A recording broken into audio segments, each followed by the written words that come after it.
Beno, arratsaldeon guztiok gaudenez eta 6:30 direnez hasiera emango diogu 2026ko martxoaren 31ko udalbatzaren ohiko osoko bilkurari eta gai zerrendari hasiera emateko ohi bezala aurreko osoko bilkuraren aktarekin hasiko gara 2026ko otsailaren 24ko ohiko bilkurari dagokion akta onartzearekin. Ez dakit aktaren inguruan, iruzkinek daukagun. Yo quería comentar que no ha quedado tampoco muy reflejado lo que se dijo en el punto cuando hablamos el Grupo Socialista y yo y el Partido Popular. Barkatu, Antonio. Que no ha quedado reflejado todo lo que dijimos, sin más, que intervenimos y que nos respondes. Simplemente, pues eso, me imaginaba que se iba a quedar más extenso. Lo que sirve, lo que sirve es el videoakta, bai, eta ordena jasota dago, ulertzen dut ez dagoela eragozpenik. Esan zena jasota dago videoaktan, bai? Está recogido en el videoacta, es lo que vale. Bai. Vale? Besterik? Bai, arratsaldeon. Konturatu gea aktan, idatzizko aktan, azkeneko puntuan, azkeneko mozioan, mozioak esaten du EH Bilduk, Podemosek eta EAJak aurkeztutako mozioa dela. Hori dago jasota idatzizko aktan, orduan aldatzea eskatzen dugu, eta bestela ondo dago. Ze bozkak ondo agertzen dira. Bai, abstenitu ginen, botoak ez dakite horrela agertzen dian, baina... Bale, errebisatuko dugu guztia, eta akatsa baldin badago, zuzenduko dugu. Ados. Ados, besterik aktarekin? Barkatu? Ados, aurrera ingo dugu orduan.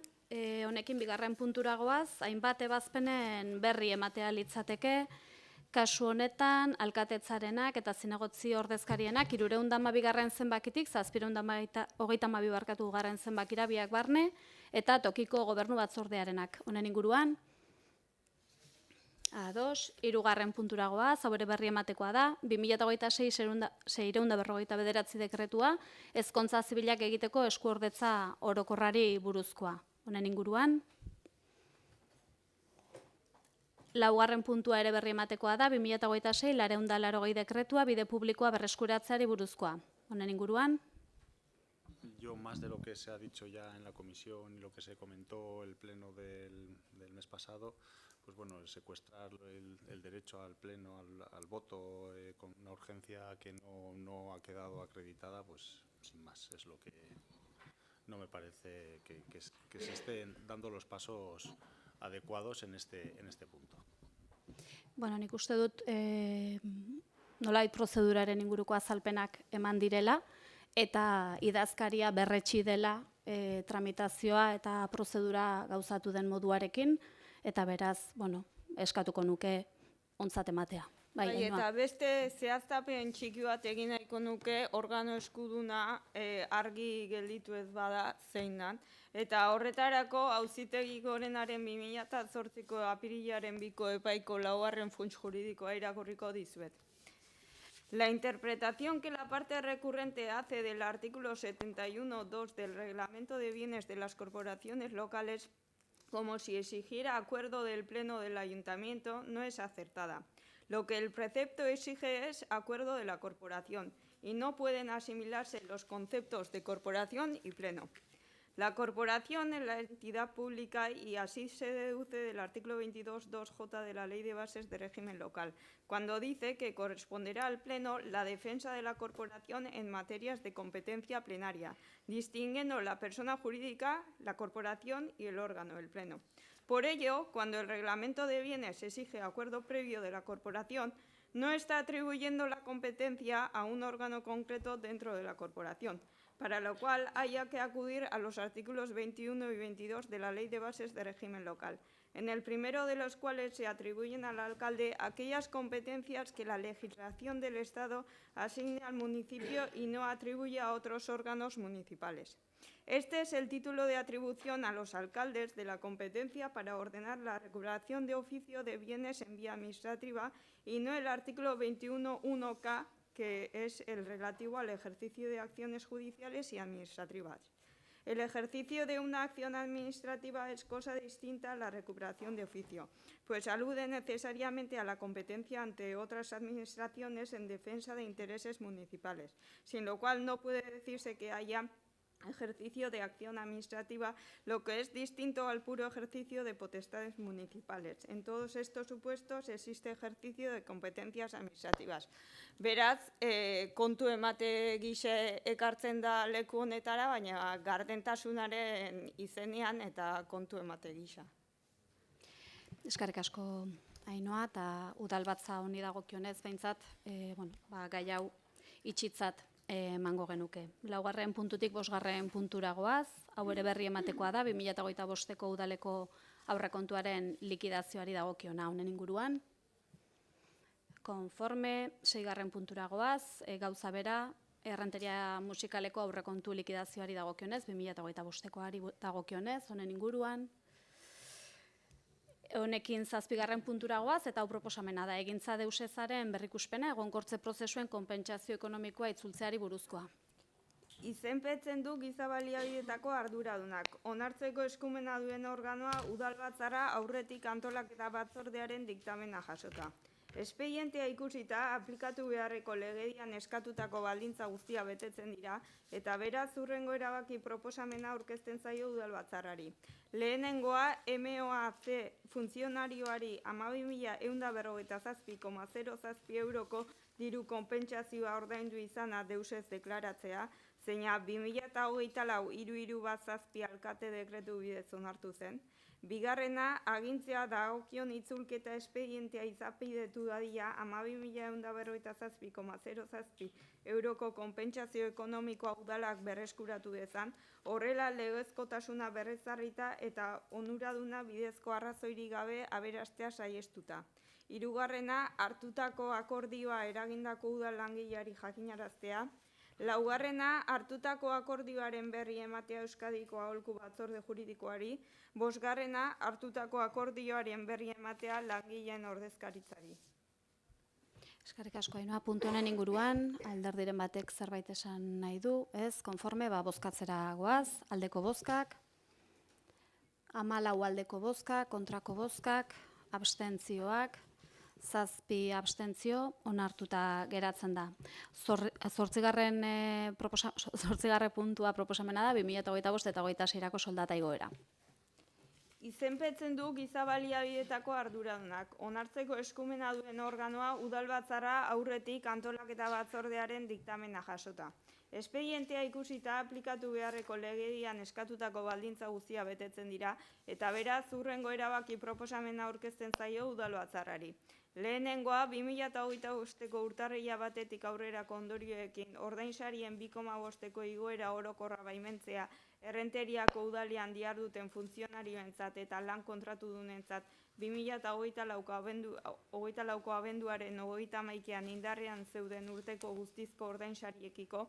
Bigarrena, 2026ko urtarrilaren batetik aurreko ondorioekin ordainsarien 1,5ko igoera orokorra baimentzea errenteriako udalean diharduten funtzionarioentzat eta lan kontratudunentzat 2025ko abenduaren 31ean indarrean zeuden urteko guztizko ordainsariekiko. Halaber, hala badagokio honako igoera hau baimentzea 2025ko abenduaren 31ean indarrean zeuden ordainsariekiko, 2026ko urtarrilaren batetik aurrerako ondorioekin. Ordainsari igoera gehigarri eta finkagarria 0,5koa 2025ko abenduaren 31ean indarrean zeuden ordainsariekiko, baldin eta 2026an KPI-aren aldaketa 1,5koa edo handiagoa bada, 2027ko lehen hiruhilekoan ordainduko da. Ondorio horietarako Estatistikako Institutu Nazionalaren 2026ko KPI-aren datuak argitaratu ondoren, gehikuntza hori aplikatzea onartuko da Ministroen Kontseiluaren erabaki bidez zeina boen argitaratuko den. Hirugarrena, zinegotzien eta behin-behineko langileen ordainsari mailak 100ko berberetan eguneratu daitezen baimentzea, baita zuzendaritza publiko profesionaleko langileena ere, udal langileen ordainsari mailekin bat etorri daitezen. Laugarrena, akordio honen berri ematea Herri Arte Eskola Udal Erakunde Autonomoko presidenteari dagokion erabaki hartu dezaten bere erakundean, eta bosgarrena, akordioa Gipuzkoako aldizkari ofizialean argitaratzea. Eskerrik asko Ainhoa, honen inguruan inork zerbait esan nahi du, bozkatzera pasatuko gara, aldeko bozkak, hau batez onartzen da. 9. puntua proposamena da, kredituak judizioz kanpo aitortzea. Izenpetzen du udal kontu hartzaileak. Onartzeko eskumena duen organoa udalbatzarra aurretik antolaketa batzordearen diktamena jasota. Espedientea ikusita aplikatu beharreko legedian eskatutako baldintza betetzen dira eta beraz hurrengo erabaki proposamena aurkezten zaio udalbatzarrari. Lehenengoa, onartzea lehenengo eraskinan aipatzen diren kredituen judizioz kanpoko aitorpena guztira 7.860,24 eurokoa 2025ko ekitaldiari dagokiena, eta bigarrena, 2026ko aurrekontuari egoztea aurrekontuko kontu saien kargura eta bigarren eraskinean zehaztutako zenbatekoen arabera. Eskerrik asko Ainhoa, honen inguruko iruzkinik galderarik, bozkatzera pasatuko gara, aldeko bozkak, 11 aldeko bozka, kontrako bozkak, abstentzioak, 10 abstentzio, onartuta geratzen da. 10. puntua ere proposamena da, administrazio emakidako sisteman dauden hainbat garaje plazen prezioak eguneratzea, udal garajeen hainbat kanon eta prezio onartzea. Izenpetzen du kontratazio eta ondareko arduradunak onartzeko eskumena duen organoa udalbatzarra aurretik antolaketa batzordearen diktamena jasota. Espedientea ikusita aplikatu beharreko legedian eskatutako baldintza guztia betetzen dira eta beraz hurrengo erabaki proposamena aurkezten zaio udalbatzarrari. Lehenengoa administrazio emakidako erregimenean dauden garaje plazen prezioak eguneratzea espedientean jasotako koefizienteen arabera. Bigarrena, emakidadunei jakinaraztea 2025ko abenduaren 31an administrazio emakidako garaje plazen prezioak eguneratu direla. Hirugarrena, onartzea espedientean jasotako kanonak. Laugarrena, prezio eta kanon horiek 2026ko apirilaren 1 aurrera izango dituzte ondorioak. Eta bosgarrena, erabakia Gipuzkoako aldizkari ofizialean argitaratzea guztiek jakin dezaten eta dagokion ondorioak izan ditu. Eskerrik asko Ainhoa, puntu honen inguruan, aldera iruzkinik, ez, bozkatzera pasatuko gara, aldeko bozkak, 11 aldeko bozkak, kontrako bozkak, abstentzioak, 10 abstentzio, beraz onartuta geratzen da 10. puntua. 11. puntua ere proposamena da, kasu honetan, tokiko tituluen, prezio publikoen eta zergazkoak ez diren ondare prestazioen progresibotasuna arautzen duen ordenantza. Izenpetzen du udal diruzainak, onartzeko eskumena duen organoa udalbatzarra aurretik antolaketa batzordearen diktamenarekin. Espedientea jasota, aplikatu beharreko legedian eskatutako baldintza guztia betetzen dira eta beraz hurrengo erabaki proposamena aurkezten zaio udalbatzarrari. Lehenengoa, hasierako onespena ematea toki tributuen prezio publikoen eta tributuz kanpoko ondare prestazioen progresibitatea arautzen duen ordenantza fiskalari. Bigarrena, akordioa jendaurrean jartzea 30 lanegunez erreklamazio eta iradokizunak aurkezteko. Iragarkia udalaren iragarki olean, udal web orrian, Gipuzkoako aldizkari ofizialean eta Gipuzkoako edapenik handienetakoa den egunkarienetatik gutxienez batean argitaratuko da. Eta hirugarrena, ordenantza fiskalen aldaketaren inguruko erabakia behin betikoa izango da, baldin eta jendaurreko epean ez bada erreklamaziorik aurkezten eta indarrean sartuko da testua gaun argitaratu ondoren. Eskerrik asko Ainhoa, puntu honen inguruko galdera edo iruzkinik, ados, bozkatzera pasatuko gara, aldeko bozkak, 20 aldeko bozka barkatu, kontrako bozkak, abstentzioak, abstentzio bat, onartuta geratzen da. 12. puntua, 2026ko ordenantza fiskalen bigarren aldaketa litzateke ikasturteari lotutako tasa eta prezio publikoak.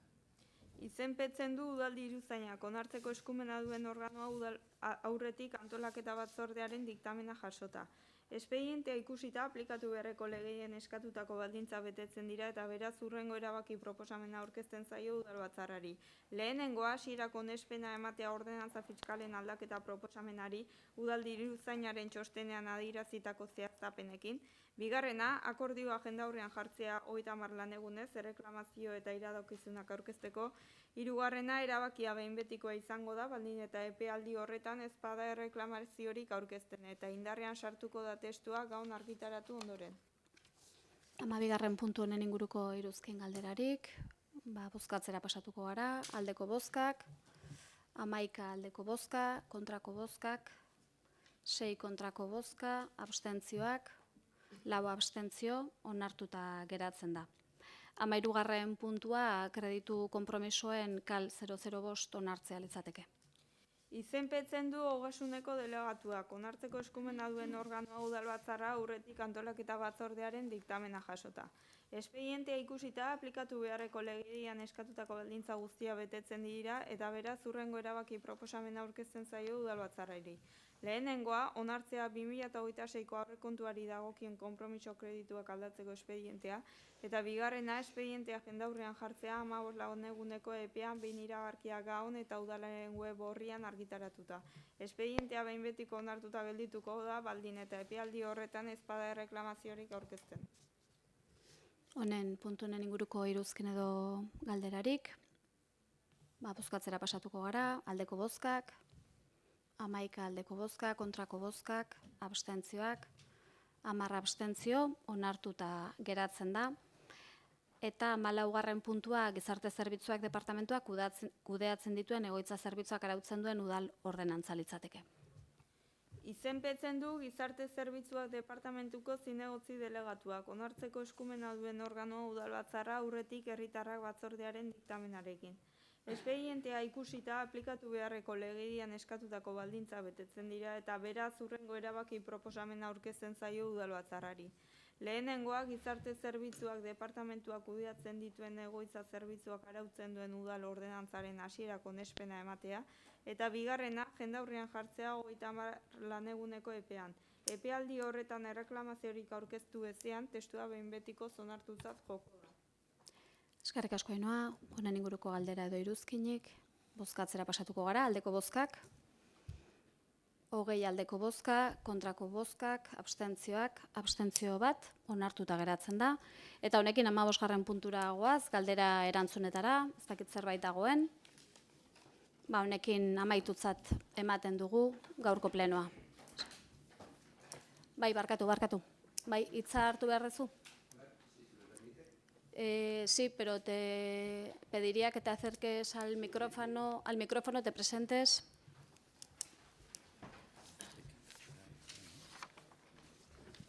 Sí, aquí, ¿no? Bien, bueno, muchas gracias por permitir la intervención, señora alcaldesa. Creo que ya me conoce o se me conoce por el resto. Vengo a intervenir en relación con un punto que ha vuelto a ser traído en este pleno de este mes, que ya fue tratado en el mes anterior y bueno, tenía curiosidad por saber cuál iba a ser el desarrollo del mismo y veo que se ha incurrido en la misma ilegalidad, que es la de no ratificar y no votar. He visto que se ha dado una explicación que ha sido básicamente desde el punto de vista jurídico como leer el Quijote, porque es citar una sentencia del Supremo sobre el reglamento de bienes y no concretamente el decreto que exige la ratificación, que no es lo mismo que dar cuenta. Ratificar implica votar y que cada grupo se posicionara ante el problema seleccionado. Aquí es evidente que se ha utilizado el mismo recurso de dar cuenta como si fuera una resolución propia de alcaldía. Se ha intentado fundamentar de una forma, bueno, pues en derecho se puede coger de todo, ¿no? Pero este asunto, informo también al Pleno que ya está judicializado, que en un tiempo se desarrollará y dará, confío, la razón al señor Azpiazu, porque debo, unido a esto, formular una pregunta dirigida al señor Del Amo, que parece ser quien gobierna urbanismo y, en teoría, el responsable del contenido del avance que se presentó también en el mes pasado a la aprobación, del avance de modificación del Plan General de Ordenación Urbana. Bien, una de las razones por las cuales ha intervenido en el caserío del señor Azpiazu, policialmente, que es un hecho también a destacar, el hecho de que se hayan desplazado hasta 5 patrullas de la policía local con un camión y hayan ido de vuelta sin haber intervenido en nada, como prueban las cámaras, ¿no? refleja que, bueno, pues no sé si es que ahora tenemos unos recursos policiales enormes y pueden permitirse estos lujos, pero cuando menos sorprende que se haya empleado, ¿no? Pero, en todo caso, en la argumentación que señalaba en ese decreto para justificar la existencia de ocupación de vía pública en el camino interior de su villa, era que existía un informe del año 23, ponía contratado en el año 23, en el informe que elabora el ínclito técnico de medio ambiente, ¿no? Y he estado cotejando, investigando ese documento y efectivamente es un informe privado, de carácter privado, que encarga el ayuntamiento, pero que no tiene ningún tipo de efecto jurídico. Claro, lo que parecía darse a entender es que en el avance se incorporaban modificaciones al inventario de caminos y en este sentido debería aparecer ahí pues esta propuesta, ¿no? Porque lo que reconoce el informe del 23 es que si no era camino público empezaba a serlo a partir de ese momento, ¿no? Que se reconocía porque el camino público, según el plan general, acaba en la entrada de la finca. Y ese informe del 23 dice, no, continúa hasta el propio caserío. Bien, ese informe podría haber sido la base para que dentro de los trabajos de avance del plan general se hubiera propuesto una modificación y en tal caso, pues el señor Azpiazu podría haber efectuado alegaciones frente al mismo o también, claro, en todo caso reclamar, porque si se le va a expropiar ese terreno para convertirlo en camino público, habrá que indemnizar, ¿no? Pero claro, la sorpresa ha sido mayúscula cuando, bueno, no tan mayúscula, habida cuenta cómo se está gestionando el derecho en este ayuntamiento, cuando analizo el documento de la avance íntegramente y digo, uy, si el camino dice aquí que siguen igual, que la red de caminos locales, rurales, no se altera ni se modifica. Entonces digo, joder, pues igual merece la pena que le haga una consulta al señor delegado de urbanismo, que como en la intervención anterior hablaba de la importancia del Plan General del 2004, de hacer ciudad, más ciudad, y bueno, unos discursos que más o menos conozco, porque, bueno, yo soy abogado urbanista y entonces entiendo esos términos, ¿no? Incluso distinguiendo lo técnico de lo político, ¿no? Pero también porque en alguna medida en mi trabajo en este ayuntamiento incidió notablemente en el desarrollo del Plan General de Ordenación Urbana, con lo cual tenía mucha curiosidad por oír qué es lo que se desarrollaba al respecto, ¿no? Entonces, bueno, por simplificar, dado que el asunto está ya judicializado y que se resolverá como entiendo que se resuelva, sí que querría, si es posible, que el delegado me resolviera esa duda. ¿Por qué no se ha incorporado en el avance del Plan General de modificación el informe del año 23 que ustedes mismos utilizan para justificar que hay un camino público? Esa es mi concreta pregunta. Yo creo que a la cuestión procedimental la Secretaría le ha dado la respuesta, digamos, definitiva de esta corporación. Si el tema está judicializado, pues ya seguirá su curso y ya se resolverán los juzgados. Y en cuanto al plan general, como bien sabéis, el plazo para hacer alegaciones está abierto y cualquier alegación o pregunta que queráis hacer la podéis realizar por escrito. No, si lo que pregunto precisamente es por qué no vamos a realizar alegaciones. Quiero decir, creo que la pregunta la he formulado con claridad como para que se pueda dar una respuesta racional al mismo y no torearla, ¿no? Quiero decir, ustedes han afirmado en su decreto que eso era un camino público, ese aspecto el que les ha justificado intervenir. Y además aprovechan la existencia de un informe privado que no ha tenido ningún recorrido jurídico para decir, no, tenemos aquí un documento legal de alto nivel que lo justifica, ¿no? Entonces, vale, pero este documento tenía que estar unido a ese otro documento que se aprueba, que es el avance del Plan General. Ustedes estuvieron ayer o anteayer, hace unos días, explicando en las zonas rurales las maravillas que tenía Bueno, maravillas o lo que fuere. Maravillas no, las novedades que trae consigo el Plan General. Sí, pero quiero decir que dentro de la venta del marketing, pues ahí soy muy respetuoso con el... De explicación a la ciudadanía de lo que recoge el documento. Bien. La explicación a la ciudadanía debería tener implícita también la garantía de sus derechos. Pero como en ese caso también han sido conculcados porque no nos han dado respuesta, entendía que a la luz del conocimiento que manifestó el señor concejal delegado de urbanismo en el pleno del mes pasado, sería capaz de darme respuesta a esta pregunta. ¿Por qué no se ha incluido en el avance del plan general la modificación que se pretendía hacer sobre el camino público? No creo que se pretenda hacer ninguna modificación sobre el camino público. entonces la contradicción es manifiesta. Creo que no. Bueno, en fin, esto es un tanto marxista, en un sentido grouchiano, pero si ustedes me dicen que esto es un camino público, pero todavía no está publificado, y tenemos aquí el mecanismo para publicar lo que es el avance, y no lo vamos a meter para cambiar, entonces me están admitiendo que esto no es un camino público. Bueno, recogemos la pregunta. Si hay alguna aclaración que haya que hacer, se la haremos. Vale, gracias. Eskerrik asko. Besterik ez baldin badago, honekin bukatutzat emango dugu. Eskerrik asko.